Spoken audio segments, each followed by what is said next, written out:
Hello students, कैसे हैं आप सब। आज हम करेंगे एक्सरसाइज 4.2 का क्वेश्चन नंबर 6। और अगर आपको इससे पहले वाले क्वेश्चंस में कोई डाउट है तो आप मेरे प्रीवियस वीडियोस को देख सकते हैं आई बटन पे क्लिक करके। So question number 6 is a cottage industry produces a certain number of poultry articles in a day. It was observed on a particular day that the cost of production of each article in rupees was 3 more than twice the number of articles produced on that day. If the total cost of production on that day was rupees 90, find the number of articles produced and the cost of each article. देखो ये जो question है ये बिल्कुल same है जैसे हमने first example किया था। फर्स्ट एग्जाम्पल का सेकेंड पार्ट किया था जिसमें टॉयज थे। यहाँ पे क्या है, पोट्री आर्टिकल्स है। देखो क्वेश्चन समझो ध्यान से, सेम वही बात है। क्या बोला है, एक कॉटेज इंडस्ट्री है जो कि पोट्री आर्टिकल्स को प्रोड्यूस करती है। ये क्या ऑब्जर्व किया एक दिन कि cost of production of each article, हर एक आर्टिकल की जो कॉस्ट है प्रोडक्शन की वो क्या थी, 3 more than twice the number of articles produced on that day। जितने भी आर्टिकल्स प्रोड्यूस्ड हुए हैं उनका ट्वाइस प्लस 3। तो हम क्या कर लेते हैं, पहले आर्टिकल्स को ही लेट कर लेते हैं। Let the number of articles produced on a particular day be x। ठीक है, हमने क्या लेट कर लिया कि जो आर्टिकल्स प्रोड्यूस हुए किसी दिन वो क्या है, x है। तो cost of production of each article कितनी हो जाएगी बताओ, क्वेश्चन समझो, बताओ कितनी हो जाएगी। क्या बोला है, cost of production of each article was 3 more than twice the number of articles produced on that day। Twice the number of articles produced on that day. तो आर्टिकल्स कितने प्रोड्यूस हुए, x, उसका ट्वाइस प्लस 3। यही बोला ना, 3 more than twice the number of articles produced on that day। तो articles produce हुए थे x, इसका ट्वाइस प्लस 3। फिर ये बोला है अगर total cost of production on that day was rupees 90। अगर टोटल कॉस्ट ऑफ प्रोडक्शन कितना है, 90। अब हमें बताने हैं कि कितने नंबर ऑफ आर्टिकल्स प्रोड्यूस्ड है और उनकी कॉस्ट कितनी है। तो देखो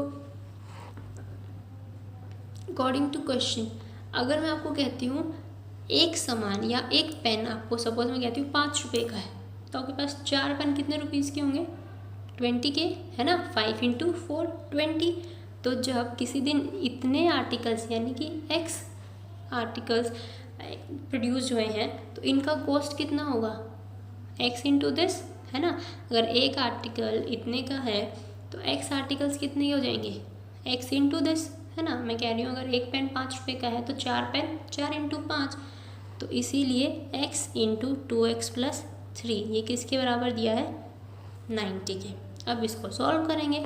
सिर्फ यहाँ तक आपको अच्छे से समझ आना चाहिए, उसके बाद तो सिर्फ नॉर्मल कैलकुलेशंस हैं। ठीक है, सिर्फ क्वाड्रेटिक इक्वेशन को ही सॉल्व करना है, तो क्वेश्चन अच्छे से समझ आना चाहिए। तो देखो इसके साथ मल्टीप्लाई करी 2x² प्लस x की 3 के साथ 3x = 90। ये हो जाएगा 2x² plus 3x minus 90 = 0। Quadratic equation बन गई हमारे पास। देखते हैं इसको कैसे सॉल्व करेंगे। स्प्लिट करेंगे मिडिल टर्म को कैसे, कि हमारे पास ऐसे दो नंबर ढूंढेंगे जिनका प्लस या माइनस करके 3 आए और मल्टीप्लाई करके -180 आए, है ना। -90 × 2 -180 आए। तो देखो आप 180 का फैक्टराइज कर लो, 2 90 पे, देन 2 45 पे, देन ये 3 से जाएगा, देन अगेन 3 से, देन 5 से। तो अब देखो 2 × 2 = 4, तो 3 × 3 9, 9 × 5 = 45। तो 45 और 4 के साथ तो हमें 3 नहीं मिल रहा। 2 × 2 = 4, 4 × 3 = 12 और 3 × 5 = 15। 12 और 15, 12 और 15 के कॉम्बिनेशन से 3 मिल जाएगा ना।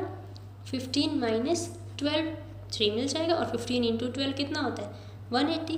तो हमारे पास क्या बन जाएगा, 2x² plus 15x minus 12x minus 90 = 0। अब देखो अगर मैं यहाँ से कॉमन लेती हूँ तो सिर्फ x कॉमन आएगा, है ना। तो इसलिए मैं क्या कर रही हूँ, 12x को इधर लिख रही हूँ और 15x को उधर लिख रही हूँ, ठीक है। ताकि अगर मैं यहाँ से अगर मैं 2x कॉमन लूँगी तो वो फिर फ्रैक्शन में बनेगा, जो कि हमें कैलकुलेट करने में मुश्किल होगा। इसलिए मैं क्या लिख रही हूँ इसको, 2x² minus 12x plus 15x minus 90 is equal to 0। देखो ये मैंने क्यों लिखा था, ताकि आपको डायरेक्ट दिखे 15 माइनस 12 इज 3।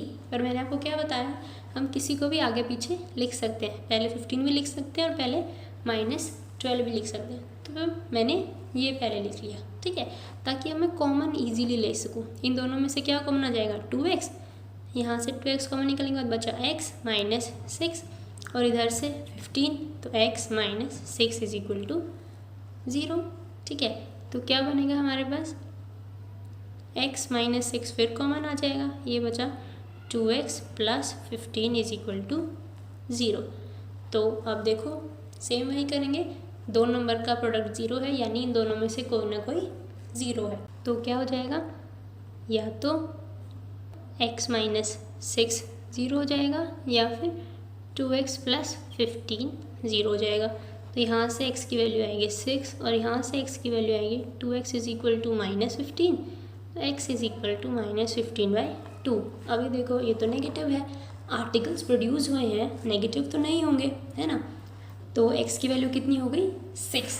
तो x क्या था, नंबर ऑफ आर्टिकल्स प्रोड्यूस्ड, तो number of articles produced in a day is 6, ठीक है।